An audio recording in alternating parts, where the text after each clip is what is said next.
Aranamit eet mohua, dat of waarde vahora et mahanapi. Bonjour à tous, c'est les disciples de Jésus-Christ, parole vivante, descendue parmi nous, faite chair, qui a résidé parmi nous. Ce matin, je pensais faire une vidéo, une vidéo avec des questions. Peut-être que vous avez des questions aussi à poser, vous pouvez les mettre en commentaire. Mais ce matin, je voulais faire une vidéo sur des questions, et des questions peut-être qui vous viennent à la tête. Mais je vais les poser là et attendre vos commentaires pour pouvoir partager et voilà, ensemble. Et toujours concernant les dons spirituels et le parler en langue. Alors, moi j'ai répertorié six questions, peut-être vous en avez plus, mais j'ai répertorié 6 questions. D'abord, première question que j'aimerais bien poser, est-ce que la doctrine des langues est solidement fondée dans les Écritures? Est-ce que la doctrine des langues, parler en langue, les dons spirituels, parler en langue, est solidement fondée dans les Écritures? Ça, c'est quelque chose qui je pense, à mon avis, qui est très important.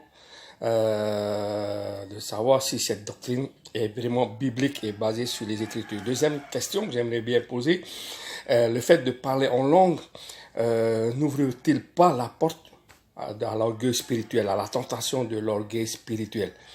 Parce que des fois, on voit des personnes souvent dans les églises, certaines églises pour ne pas les citer, qui souvent parlent en langue, et est-ce que c'est le fait de parler en langue n'ouvre pas la porte à la tentation de l'orgueil spirituel? Deuxième question. Troisième question, le parler en langue est-il un phénomène? Est-ce qu'il y a des personnes qui pensent que le parler en langue c'est un phénomène qui appartenait à l'époque apostolique, à l'époque apostolique, à la période apostolique? Donc ma question est, est-ce que ce phénomène appartenait seulement à cette époque-là, à cette époque de, je vais dire, apostolique? Troisième question. Quatrième question, comment expliquer qu'à certaines périodes de l'histoire de l'Église, ce phénomène était plus ou moins absent? Comment expliquer qu'à certaines périodes, à certaines époques, à certaines périodes de l'Église, ce phénomène était plus ou moins absent? Quatrième question. Cinquième question, dans 1 Corinthiens au chapitre 12, verset 30, Paul déclare: tous partis en langue.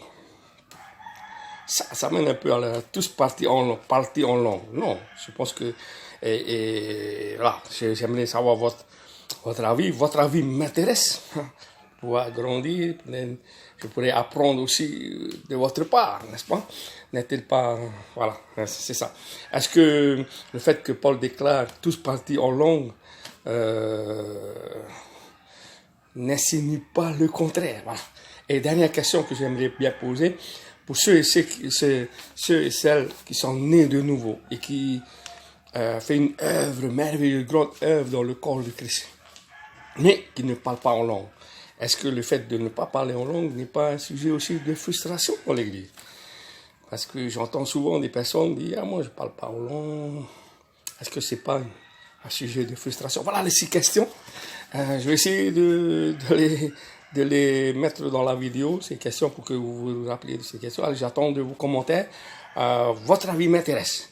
Voilà, merci bien, Maru Mete Ferreira, et on se donne rendez-vous la semaine prochaine pour répondre à ces questions. Allez, Nana, salut, bonne journée et bon week-end à tous.